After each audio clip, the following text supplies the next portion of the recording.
Hello, I'm Helen Martin. I'm here with our team at the Northeast Georgia History Center.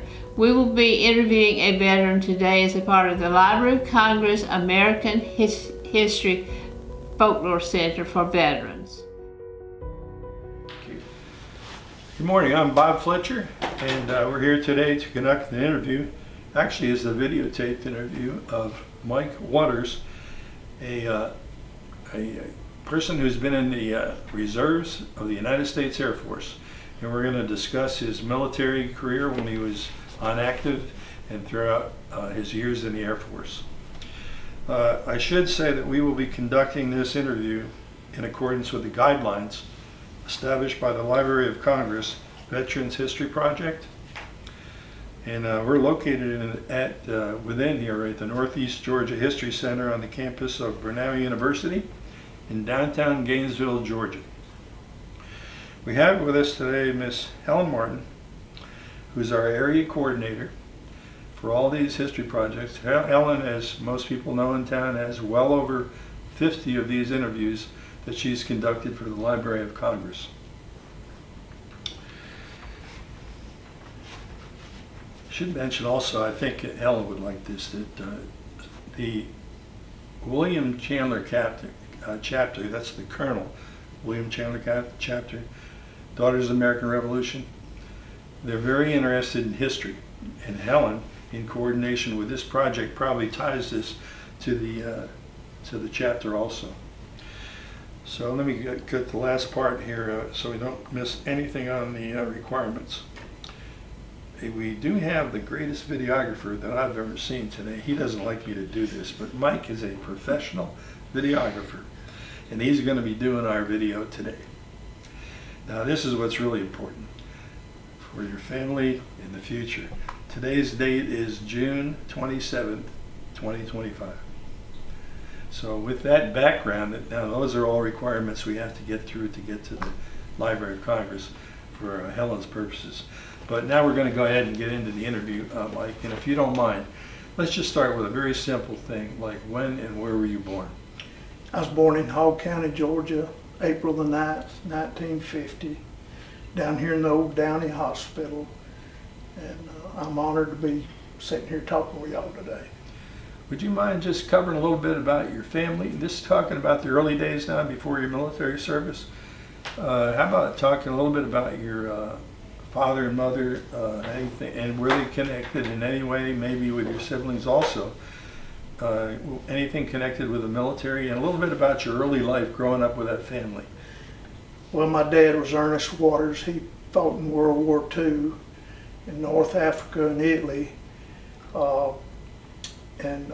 He never would talk. We discussed previously, he never would talk about the war that much. I'd ask him all the time about his war experiences, and as I think we reiterated earlier, most people that I was associated in the military that were real, I was never in combat, but the guys that were in combat, most of them wouldn't talk about it. They just didn't want to discuss it. Some of them would, but I can see. I made a speech down here at City Hall one time, and Dr. Norton came up to me and after the thing, and he said, "Mike, I enjoyed your speech." And I've never learned how to public speak, but I can talk, and it comes from my heart. And I said, I don't think you should be able to declare war unless you was in combat. And I said, I was never shot at, but I said, if everybody that wore the color represented this country, and I take that very, very seriously. What was his occupation? He was a truck driver. Him and my uncle Clifford, they were in the trucking business, and they trucked frozen chickens and feed all over the United States after World War II. How about brothers and sisters? I've got two brothers and one sister. My baby brother's deceased. I was the only one of them that was in the military, and I proudly served, and I'm proud of that. I wish they had been. I think my two brothers would have benefited from it. I know a lot of people that was in the military, and I was associated with all the ones that I served with, and some fine people. And where did you go to high school? I went to the old South Hall High School down at Oakwood, and Okay. south end of the county. Well, let's move you on up towards maybe your teenage years. You're in that high school and you're getting up around 17, 18, 19 years old. And what caused you to even think about military service? Well, I knew I was in the old lottery system, and I knew I was getting close in 1970. I called Miss Terrell over here to the draft board, and I asked her, I said, Miss Terrell, well, back up just a minute. The year we got out of high school, me and 4 or 5 of my friends, James Scroggs and Doug Cooper and David Tanner and myself, we all went down to Dobbins. And at that time they had the Army, the Navy, the Air Force, the Air National Guard, and the Reserves. We had a Marine unit down there, and we signed up for every one of them. And that was about 1967. And I had completely forgot about it. In 1970, after they had the lottery, I had a fairly low number, and I called Miss Terrell, and I said, Miss Terrell, can you tell me when I might be drafted? And she said, let me get your records. And she came back. She used to run our local draft board. And what was the specialty that you signed up for when they gave you a specialty for the Army? For the Air Force. Air Force, I'm sorry, yes, the Air Force. What was the specialty? I was aircraft loadmaster. Loadmaster on what kind of aircraft? Well, we were going to be flying on the C-124s, the old Flying Guppies. You betcha. Yes, sir. And we trained on the 130s at Shepherd Air Force Base in Texas. And it was 9 or 12 weeks. I can't remember now. It's been a long time ago. Well, you know, if you don't load those right, what happens, right? They fly too nose heavy or tail heavy, Yeah. more fuel or less fuel. And it's very important. It's one of the 2 enlisted men that flew on those planes. I was a staff sergeant when I got out. And the flight engineer and the loadmaster was the 2 enlisted men, and then you had 2 officers and a navigator. And they were officers, but we were the only 2 enlisted men on it. It was an air crew. In the world of 1970, you're talking about getting near the end of the Vietnam War. Did you ever, during that time, prior to your military, did it come close to being drafted, you think? Yes, sir. Miss Terrell was trying to tell you that story. She said, if you don't get drafted this month, Mike, you'll be drawn next month. So she gave you some really good advice. Oh, yes, sir. I felt a hollow place come in my stomach because I knew Vietnam, here I come. And I would have done that, but anyway, a sergeant from down at Dobbins called me. Just so happened the next Wednesday he called me. And he said, Mr. Waters, are you still interested in the reserve program? And I said, yes, sir, I am. And I told him the story about I had talked to my draft board a week prior.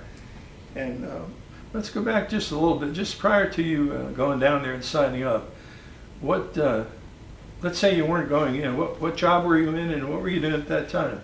I was working in a grocery store at that time. I went to work pretty young. I was 12 years old when I went to work, public work at old Gene Tyner's grocery store here in Gainesville.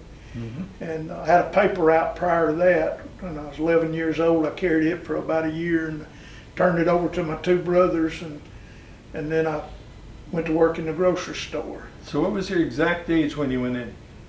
I was 20 years old. And you knew Vietnam was on? Oh, yes, and sir. You knew you might be going over with that big old aircraft? Yes, sir. Because they were going in that direction, and that war was hot, right? Yes, sir. Very hot. A lot of my friends. I lost a couple of friends here in Hall County to the Vietnam War. Most of them were in the Army, the casualties. Most of them, I don't know the official count. As a reserve, where did you go for basic training? I went to Lackland Air Force Base in San Antonio, and then they bust us up to Shepherd Air Force Base.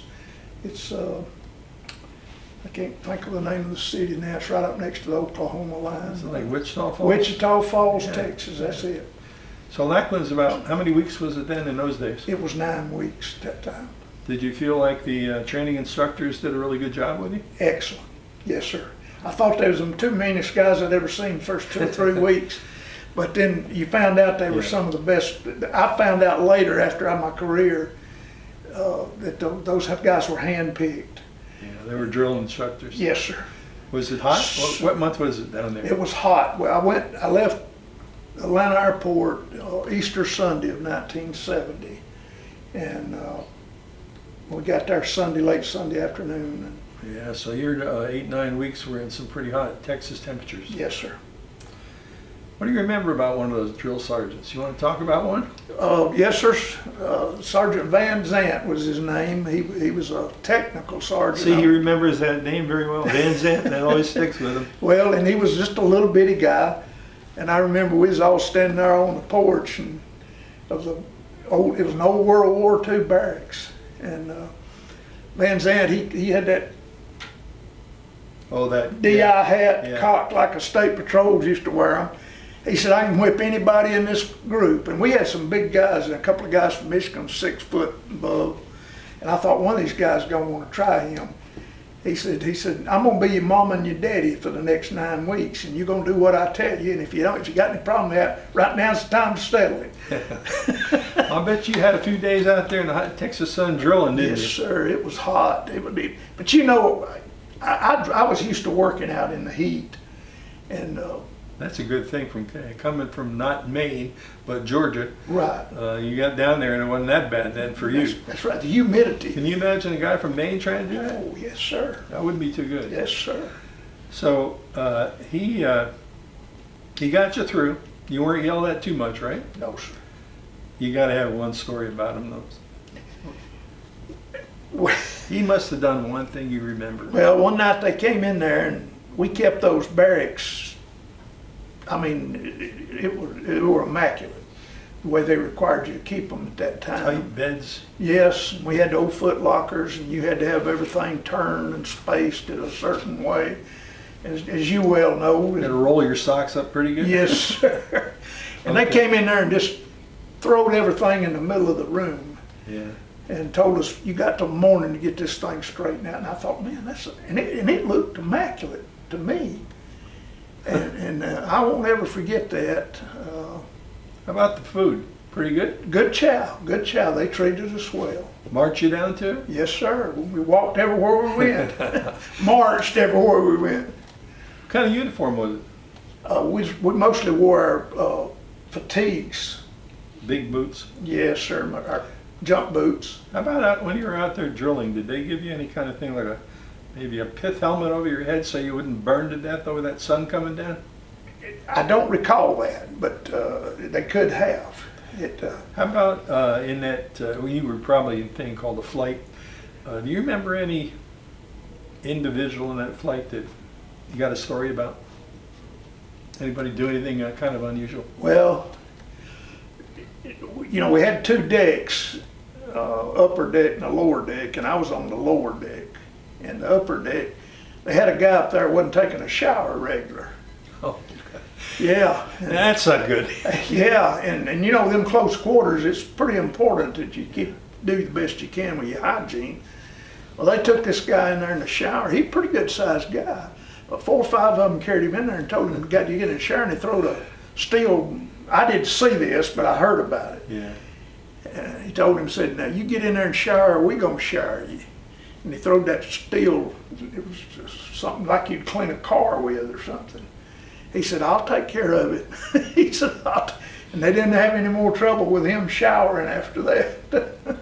So then they put you in well, you probably drove on up to Shepherd for the training, right? We took a bus. They shipped us up there on a bus. Greyhound, as I remember. I'm not sure. How many weeks were you involved in that Loadmaster training? 9 or 10 weeks, as I recall. So you're dealing with the slide rule and the loading. Yes, sir. And that's not easy. I am an Air Force guy that flew, so I know about Loadmasters. And Yes.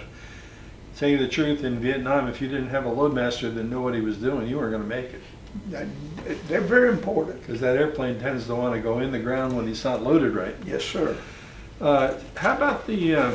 Or burn too much fuel if they're tail heavy yeah, actually... because of the wind drag.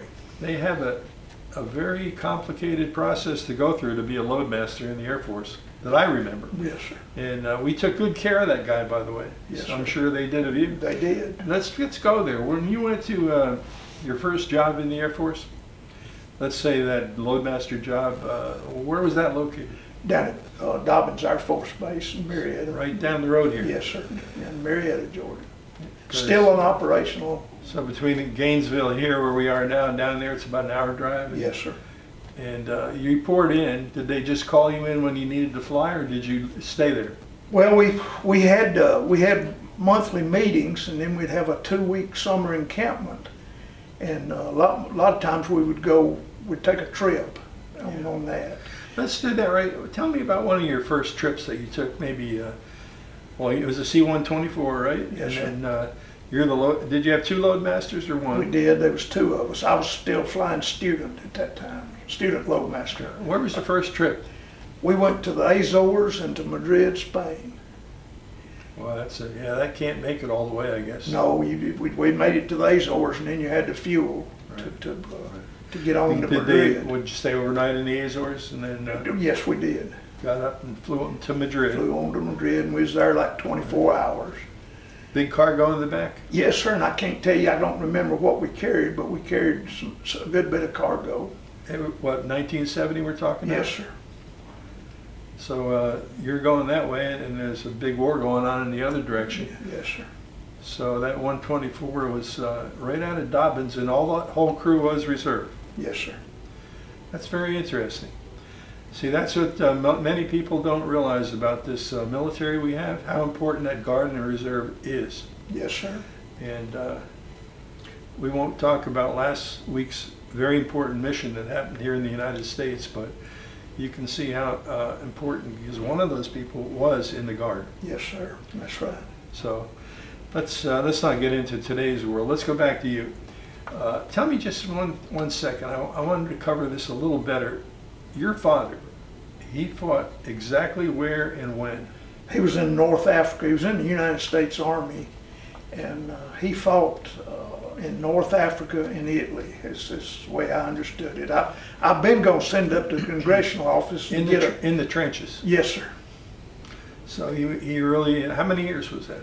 I think he was in there 3 years. I'm not exactly sure about that, but I believe I'm telling you right. What kind of influence did that have on you as far as your growing up and maybe why you went in? Did that have any influence on you? Oh, yes, sir.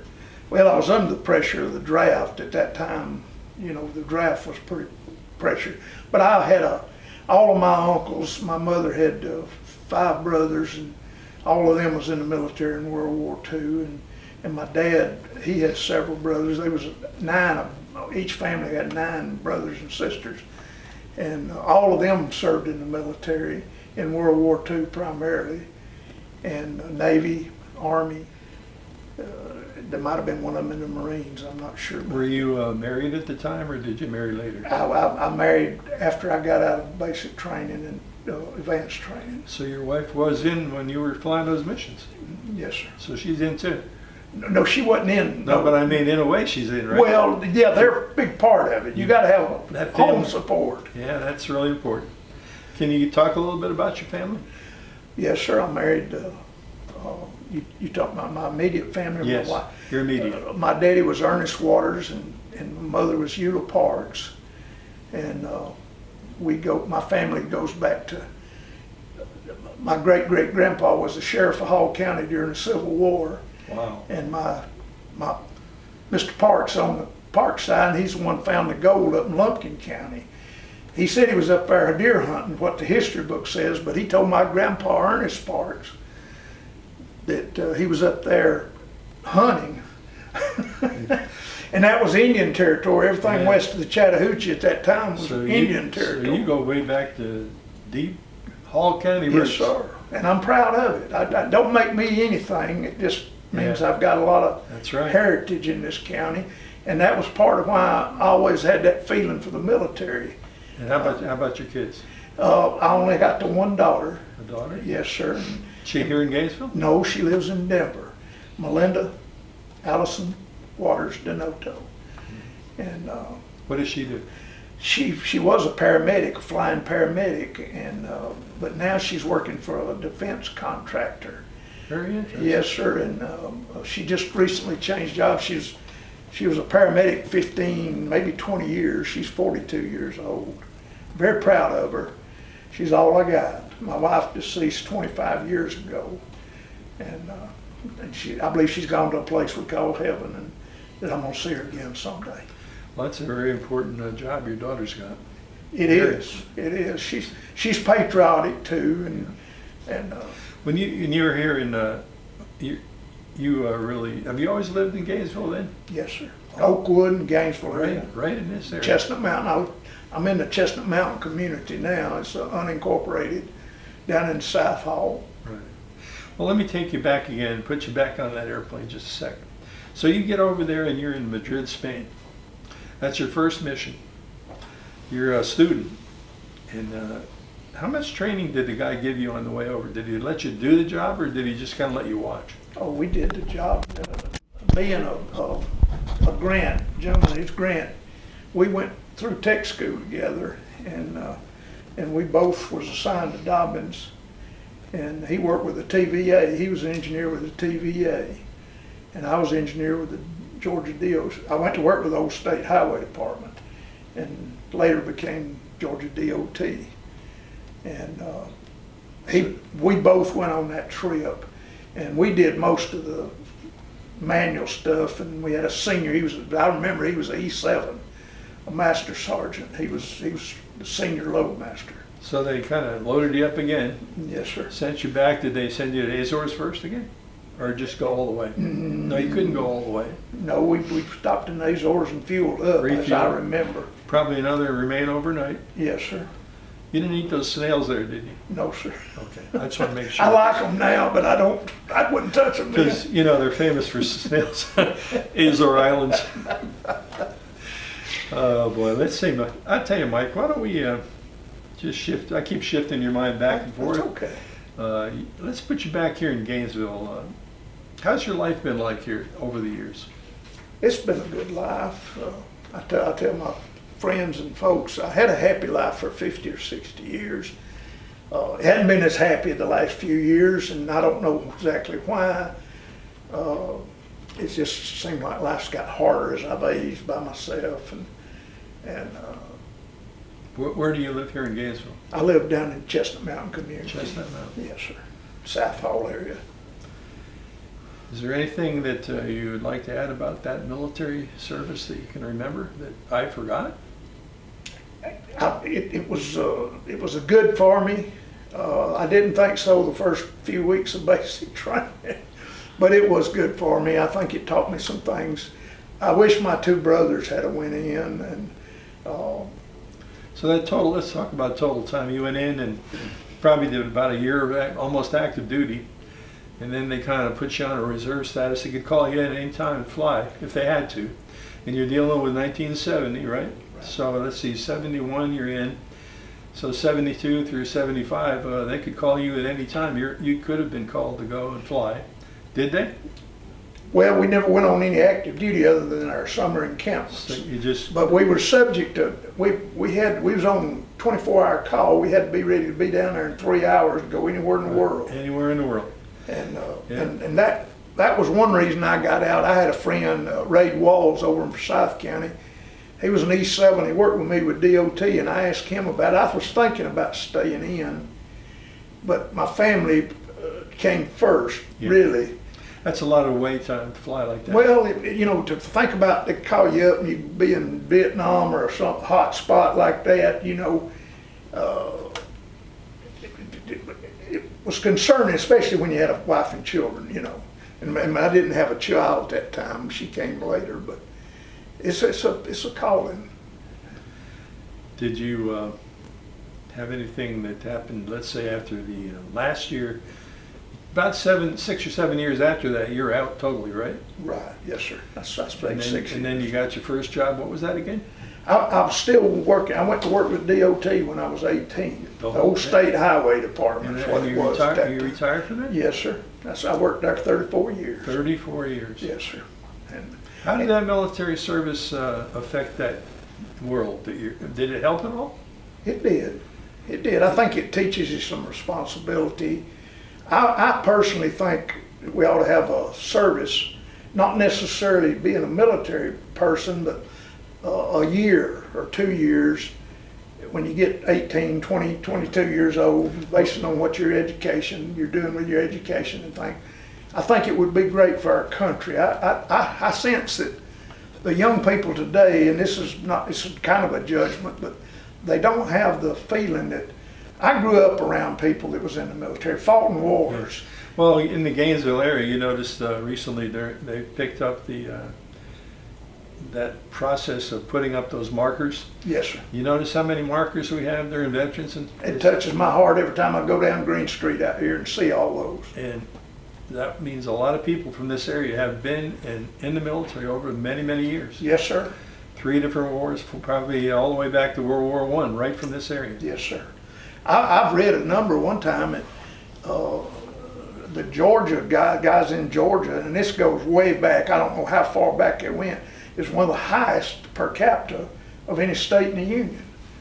I believe it. I mean, I don't know for sure. I don't know either, and I can't quote you the numbers and where I read that statistic at. Well, Hall County itself, if you agree with me, is a very patriotic area. Yes, sir. In general. Yes, sir. And just as a matter of interest, how do you view the latest mission that this country took in the military? I'm behind our president 100%. I think he did what he had to do.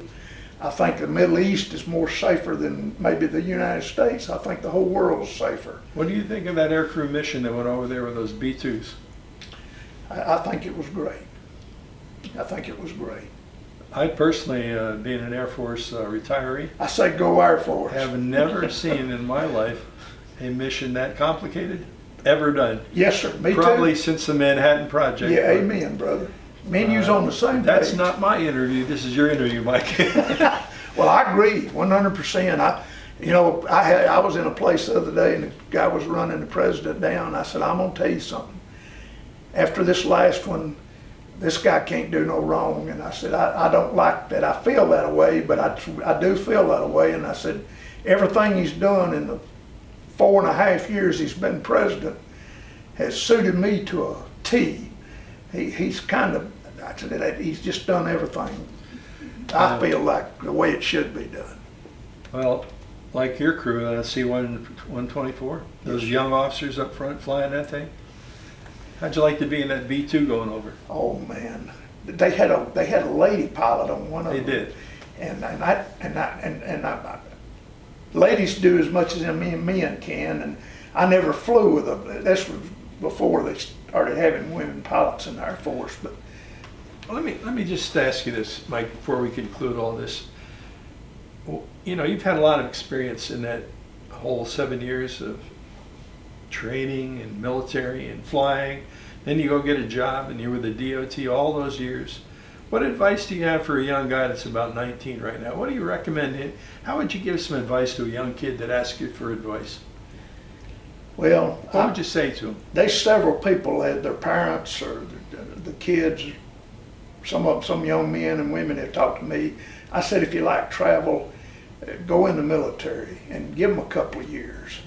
And if you want to make a career out of it, it could be a good career for you, good career field. I have heard that in some of these other veteran interviews. That seems to be a common theme, that no matter what service we're talking about, they seem to think that that short period of time, some of them short, 2 years and out, but that they think that many of our young kids could really benefit from it. I think so. I personally agree with you, but it's just a matter of opinion. Well, a lot of times I wish I'd have stayed. I had a friend of mine, James Scroggs. He and I went in at the same time. Well, he went out about a year prior to me, and he made an E7 in his 6-year stint, and he was going to the University of Georgia. And he graduated university, and they made him a second lieutenant. He stayed in 20 or maybe 30 years, I'm not sure. He was the head of the Georgia Poultry Lab. He worked for Mr. Abbott Massey, who's a legend around here. And we had several good ones. Mr. Massey was pretty heavy with the governors, I've been told. And Do you follow politics at all today? I've always followed politics, some out of the necessity of my job. And I have noticed that when I've interviewed other veterans, they do look at that evening news. Some of them go to all 3 channels and figure out things. Yes. They keep track of current events. yes, sir. Well, I'll tell you, if there's anything else you can remember that I forgot, now's your time. Well, I'd just like to say that I'm proud of my service, and I'm proud of this great country. And I think she's fell on hard times the last few years. And we need to all, I've never missed an election since I was 18 years old. I always vote. I feel like I'm a patriot. I would take up arms now, and I'm not able really to defend this great country. And I get trouble with these politicians. They take the same oath that we took when we went in the military to defend this country against all enemies, foreign and domestic. And I think a lot of them, and I'm not making no judgments on politicians, but a lot of them, they take that same oath. But I don't see them, I know more veterans that holds that near their heart. You know, God said our heart was the most important thing about us, and to guard our heart. I really don't know exactly what that means, but I think it means what we're talking about. Yeah. Defending our great country. And we're obligated to defend it till we draw our last breath. See, well, that's an amazing way. Well, I feel that way, and I know you do. I never forgot taking that oath. Defend this country against all enemies, foreign and domestic. Well, as long as we got people like Mike Waters, I don't think we're going to have any trouble with America. Those are kind words. Let me say, Mike, you know, Mike Smith over here, you usually had come up with stuff that I missed. Can I ask him to give you a couple questions? Yes, sir. Mike, what do you got today? Anything?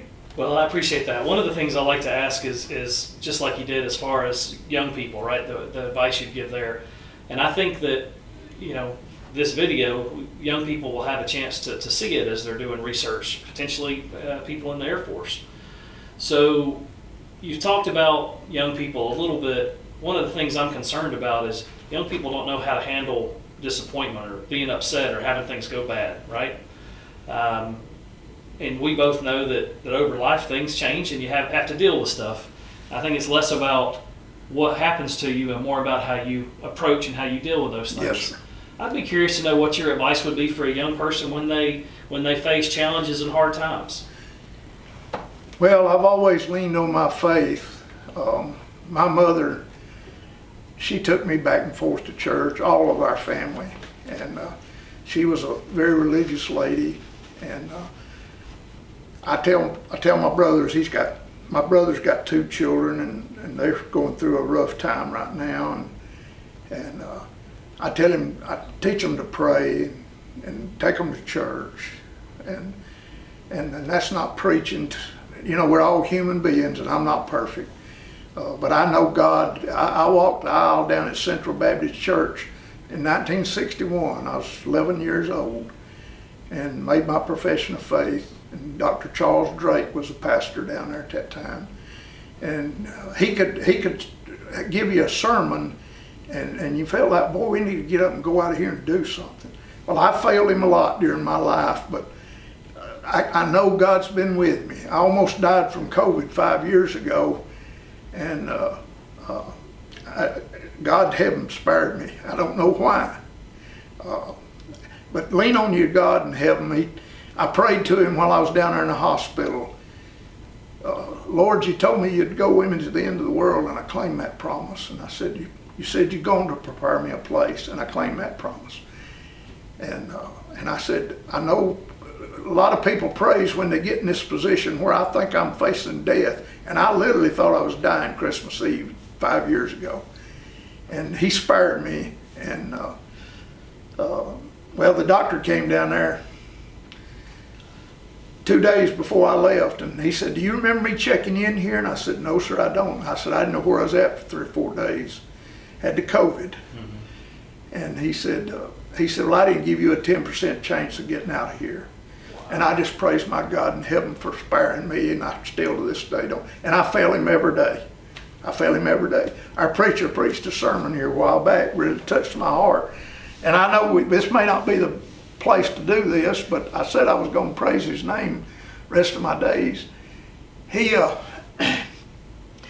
he said he believed that when we made our peace with God, he said that this old body can sin, but he said, I don't believe the soul can. He said God controls that. And I feel like God's been with me ever since, through my life. And well, I don't think you. I would say they need to follow Christ and get in a good church, Bible preaching church, and support it best you can. And I think that's great advice, and I don't think you failed him at all because you're trying, right? You're trying. Amen. And you're gonna get a chance to see your wife again. Amen. I believe that too, brother. One last thing. What would you like to, we'll make this available and your family and friends can look at it if you choose to share it with them. What would you said your daughter was the person you had in your family left, right? What would you like to say to her? What would you like her to know? Oh, I love her more than life. And, she's had some ups and downs in her life, but she's always been a good kid. And she went to Georgia State, went to school, and we wanted to go down there. Her mother died in her first semester down there, and that was hard on her. And she's tried to do live a right kind of life, So that advice you just gave all the other young people, you raised her that way and helped her figure out how to deal with challenging times as well. Yes, sir. You seem very proud of her. That's fantastic. I am proud of her. That's fantastic. Well, listen, from me to you, you said early on, and I want to give you something to think about. You said that the last couple of years hadn't been as good, some challenges, right? And then when you first got here, you said you don't go to the VFW and you don't hang out with those folks because maybe you felt like American Legion. Yeah. American Legion, yes, sir. As a person younger than you, I'm a little older than your daughter. I really appreciate your service. Well, thank you. I think that you shouldn't have those feelings at all. If you want to go hang out with those other men and talk about stories and talk about life and talk about those family members that are so important, maybe that would be something that would give you a little bit brighter things to think about. So I'm going to challenge you to go see those guys. Thank you, Mike. They want to meet you. They want to talk to you. I have been thinking about it some, and I should. I still got a heart for the Legion. Absolutely. But and various reasons why I didn't.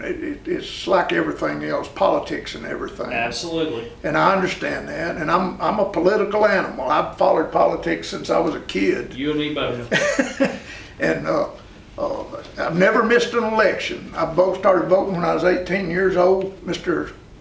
E.C. Towery was one of our teachers at South Hall. And if you hadn't registered, he would take you to the registrar and get you registered to vote. And I happened to be in a family that preached that. Well, we're the same way. My son just voted in his first election. Good, so good. He's down that same path. And I encourage all, I think that's part of our problem. You got to know what's going on. You have to take interest. You have Yes, to talk about it with your friends and family, even if you disagree. And you got to get your voice heard. Because then, Yes. if your voice isn't heard, I don't really want to talk to you about it. I'm the same way. I was talking to a guy, came up to me out in the gym, and a friend of mine walked up, and I know we're getting political here, but that's okay, I guess, I hope. Sure, it's okay. He walked up and he Say anything you want in this interview. Hey, thank you. I appreciate it. You betcha. That's what's Well, he good. walked up, and I thought he was with my mutual friend, and we started talking about the previous president and we thought a bad job he'd done. This guy, he spoke up. He said, I don't care what y'all say, he's the best president we ever had.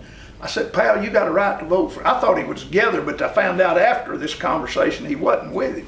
He was just being nosy, in my estimation. Right. I said, pal, you got a right to vote for anybody you want to, and I'd encourage you to do that. Go vote. I said, that's one of the last rights you got. And I said, we had people fought and died so me and you could do that. And I said,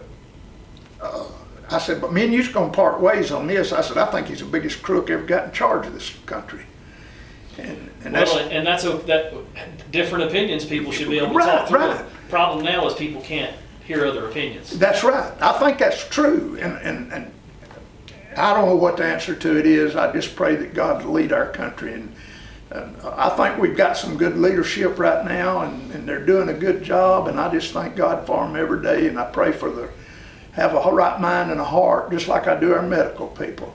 Well, I'm excited about where things are headed, and I expect a continued bright future, hopefully for the whole globe. I am too, Mike. Mike, let me just conclude this interview by doing a couple things. These are, do not worry about your political views, because this is your interview and you can say anything you want. Thank you, brother. And, you know what? I've heard many stories, both left, right, and in the middle. All these interviews that Helen has done, they've been very honest. And believe me, there are people in Washington, D.C., in the National War College, in the War College, That's a very important thing. Naval, they will go to these Library of Congresses by direction and review these interviews just to see what they should know about your life and all those veterans' lives that she's documenting. Yes. So as you know, what's going to happen is she's going to have all your personal information. Your daughter is going to be able to see this interview. And if as long as people like you are in this country and in this county, we're in good shape. Well, I feel the same way about this people right here. I know Miss Martin, I just met you two gentlemen, but I'm very impressed. And I love Miss Martin. She's our librarian down at Central Baptist Church, and she does a whale of a job.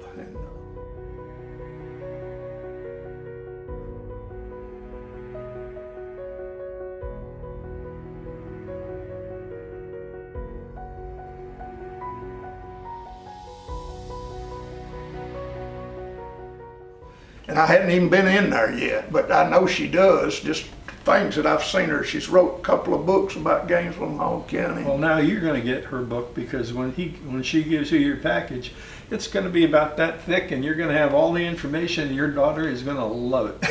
So that concludes the interview. Well, thank you. I appreciate y'all and appreciate y'all's time. It was a great job. Thanks, John. You mentioned a couple people while you were talking that I'm from Hall County as well. Helen and I are cousins. Oh, okay. You told me that, I think, when we was coming across the park. Yes, sir. My grandfather also fought in World War II. And he was in Europe. He was more in Germany and that over that way. But they would have been about the same age, I would imagine. My grandfather was born in 23, so they were probably pretty close. Right. Pretty close in age. They called my dad the old man when he was in the basic training. Oh, is that right? He was a little older in than his everybody. 30s, yeah. Oh wow, yeah. Yeah. Yes, sir. You also talked about you had a relative that was the sheriff of Hall County. Frank Hooper used to be the police chief. Me and Frank was friends. He is a cousin of mine as well. He's a good guy. Frank, good man. Yeah, absolutely. He was a good guy. We died too young. Yeah, he certainly did. And then you also mentioned Parks. I've got a cousin that married at Parks that actually lives out closer to Dahlonega. So I think there's probably some connections there with the family, because we go back pretty long way in Hall County as well. So thank you for your service. And well, maybe we're kin folks. If we are, I'd be proud. We may be. I've been up and saw Mr. Parks' grave. He's buried up in Yellow Creek Baptist Church, one of the oldest churches in Hall County. And I went up there just to see it one time. My grandpa, he had talked to him. You even mentioned a Cooper. I've got a cousin of mine married a Cooper who lives kind of where you do, down in Hall County. They've got a business together, a landscape business together. So there may be some of those. There's a lot of Coopers down there. I said it should have been Cooperville. There's a lot of Smiths too. That's why I tell people, if you know a Smith in Hall County, I'm probably related to him. So. Did you ever know Mr. Lloyd Smith? He went to Central when I was a kid. His wife, and she was a teacher of mine too. Yeah. They were fine folks. Doesn't ring a bell. My folks they're actually from Quillen's Corner, is my mom's family's up there. And Mom and Dad both went to North Hall, so a little bit farther up there. So, well, but appreciate your service and appreciate you what you had to say about the county and being here and the history and also the country, because I think it's important, and I feel a lot of the same ways you do. I'm not the only one. Thank you, Mike. I appreciate you saying that.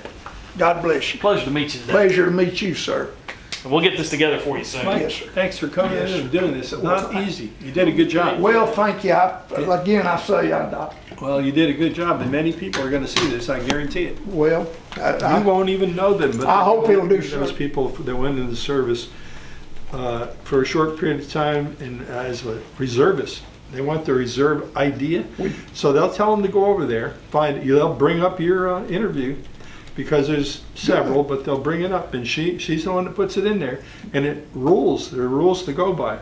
If she doesn't make these rules exactly right, it won't get there. Well, that's great. She has a tremendous track record. She's a patriot too. I can tell you right now, Miss Martin is a patriot, and you know. She's a daughter of American Revolution. Yes, sir. That speaks volumes too. Do not mess with those kind. No, sir. You absolutely. He knows his wife is also yeah. My wife followed her as the regent? Yeah, she was the regent, and then Helen left, and my wife went in there. And I tell you, then I figured out, geez, I didn't even work for a living. They work harder than I did. Well, I got a state patrol friend. He's a Georgia State Patrol, and he retired. And he said my job was an adventure. And I had several uncles that were state troopers. You got to love what you do, you know. That's right. You really do. That's right. I really, my whole life, I had thought about being a state patrol. I never did want to be a sheriff or a deputy or a police officer because too many squabbles, family squabbles. But I always did like traffic, and my mother thought that was a dangerous job. And I had one uncle, he was a GBI agent later. And anyway, the 34 years I worked with the highway department and the DOT, we had more people killed than the state patrol did. I bet. I mean, and that's a fact. And he told me, I was telling him this story one day, and he said, "You're absolutely right, Mike." He said, "There was more y'all killed than there was us." Did you see the guy on TV last night? The truck comes along and bumps that guy? Oh, The one that was in the bucket truck. yeah. Boom. He wasn't DOT or anything, but he was a lineman. Right. So you're out there in that road, you're going to watch it, right? You got that right. That's another thing you mentioned I didn't think about. You don't happen to remember a Virgil Young in the DOT, do you? I do. He got killed down there. If it's the one I'm thinking about. Virgil was a good man, safe man. Was married to my grandmother. Her second marriage. Well, how about that? Yeah. If he's the man was in charge of the sign shop, it's the one I'm thinking. He was the sign shop. That's absolutely right. He was working one morning, got there early, and this is a story I heard. I like Virgil. He was up under a dump truck doing some welding, and we didn't put stand. Now after he got killed, they put stands under him. You had to have them in position. But that thing, the cylinder leaked down, and he was across the frame of the truck, and it just came down and suffocated him. Whew. Yeah, and man was he was a safe. I mean, he taught it to his people. Oh, boy. He was a guy out of White County, a friend of mine. And I can't think of his name. The commissioner went up there and named a road, little country road, and resurfaced. It was a dirt road, and he had it paved, and they named it. Wasn't just a 500-foot road or something in front of the church. I can take you up there and show us off of 115. He got killed down on 211, right there at 211 and 53 at Chestnut Mountain. And that guy, man, he was a safety conscious. I told the guys after he got killed, I said, that proves it can happen to any one of us. Absolutely. Because he preached it. You're out there. Yeah. Well, you see those signs. A lot of people, they pass school buses, so when people drive, they're not always going to pay attention. And that thing, I saw 2 signs on the way in coming in here today. Yes, sir. Workers up ahead. And slow down. You know where they were? Boy, they were right on the edge. Oh, if I wasn't over on that left lane, I don't know how you could have nicked them. Well, I got killed. We was doing a survey down on. Got killed. The Coley Cape. You probably remember Coley. He was a location engineer, and I was giving rod shots on 3-point levels, we call it, on I-75, just north of 285 out there. And I started to step out, and Coley was standing there talking on the radio to the instrument man. And I started out in front of a tractor and trailer, and he was drifting over to the edge line. Yeah. And he got me by the shirt, and he pulled me back. He said, "Mike, we're not in that big a hurry." It probably saved my life. Yeah. I just lucked out. Got tied up in the job. I could have been killed right then. Maybe you were thinking about the job, not the body. That's it. Yeah. That's it. It can happen. It can. I don't think people really know that story about, I think they know it happens, but I don't think they know how much. I don't think they do either. I agree with you. It's almost like a veteran crew. Yeah, because it's generally local news when that happens, and it shouldn't be. It should be much more important than that. And do you do this for a living, Mike? Yes, he does. He does what I've heard, right, Mike? It's a hobby. Well, good. It's a hobby. I actually work for a company called Fastenal, and I manage global accounts. I'm familiar with Fastenal. Yeah. We're a big company. That is a big company. Just had my 30th anniversary with them last week. Good for Isn't you. that crazy? Do you, well, I shouldn't ask this, but do you do this to make money too? No, sir. This is just a hobby. See, I started doing this. he's a veteran for doing this. Oh, yes. My son is an Eagle Scout, and That's great. Oh, it was fantastic. That's the next thing to the military, as far as I'm concerned. Well, I got a chance to be part of it with him, but the American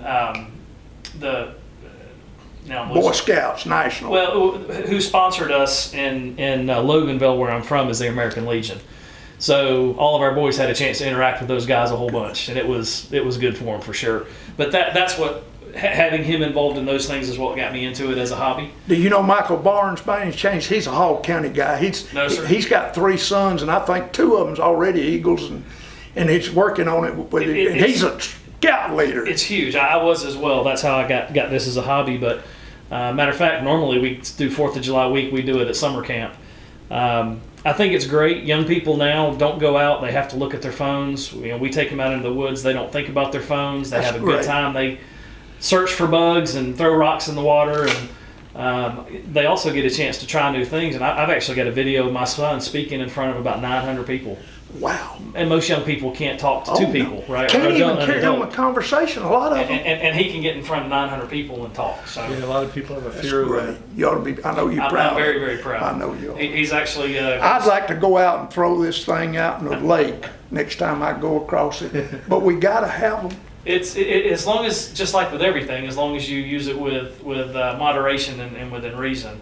And I think hopefully he's doing that. He's actually home this summer, but he's between his freshman and sophomore year at University of North Georgia up in Dahlonega. So That's great. Yeah. That's a good school. He's a good My boy. nephew's going to school. He's fixing to graduate up there this spring. What's great. his career? He told me when he was, Mike's family was in here a couple times, and I remember talking. What's his career going to be? He is studying international affairs. He wants to work for the State Department. what a good- wants That'd to- be great. He believes that he can help influence American relations He can. abroad, and, Yeah. and he wants to do it in Austria. But we'll see where he ends up. He's interested in I remember that. He spreading told- our spreading our message in Europe. He told me. Good. We need it over there. Austria, That's for sure. I've never been to Austria, but they say that's one beautiful place. Sir, it is one of the most Have you beautiful been places before? I've ever No, been. but that's on my bucket list. And Mike, do you understand now why I wanted you to be interviewed by these 2 professional people? Yes, ma'am. And thank you for biting and doing it. Well, you thank you for asking me. I feel honored that you would ask me, and What? I feel honored that y'all interviewed me. Well, I can tell I'm he said amongst when good I people asked here. him, I said I have an opening, and it's Friday morning, and I think that you would be delighted to have these 2 gentlemen interview you and record your story. And he said I would be honored. So I went home happy Wednesday when he told me that. That's good. Well, it's my honor. And this story I don't know how you can do this, but once in a while, I was the dean at Riverside for 3 years, so I got a chance to talk to these young men, some of them half screwed up, to be honest with you. And by the time they get through that 6 years out there, I've had some in my life. they do really well, because when you live in the barracks like that, Yes, sir. and to get that interaction with other kids, you learn how to keep your mouth shut or when you should talk. So they learn how to deal and move among people. So they make a lot of money later on. But we ought to see them when they come in sometimes. They're with these baggage families that have been divorced. Yes, sir. But like when I would get to talk to them, all they want to do is hear these old war stories anyway. But you got to get them off that and give them advice on today. Yes, sir. But if you can get a chance, you have such a good story, both civilian and military. If you ever get a chance, you get, like with an ROTC guy in a high school, your story should be told a little bit better in a high school. You should try to do it if you can, because it needs to come out a little more. Well, you're kind, and I appreciate that. There are not a lot of I'm stories. not a trained talker. Well, there's not a lot of stories like yours. Trained talkers aren't fun to listen to, in my opinion. And mine too. I've always been leery of them, and some of my favorite people was trained talkers. My school teachers, pastors, but some of them, they're just going through the motions, and I feel like I can tell when they're sincere. And that's not making any judgments on anybody. I got out of that Well, it's business. just good instincts. Well, thank you. And that's why I say, If I got any instincts, God gave them to me. if we can get you in front of some of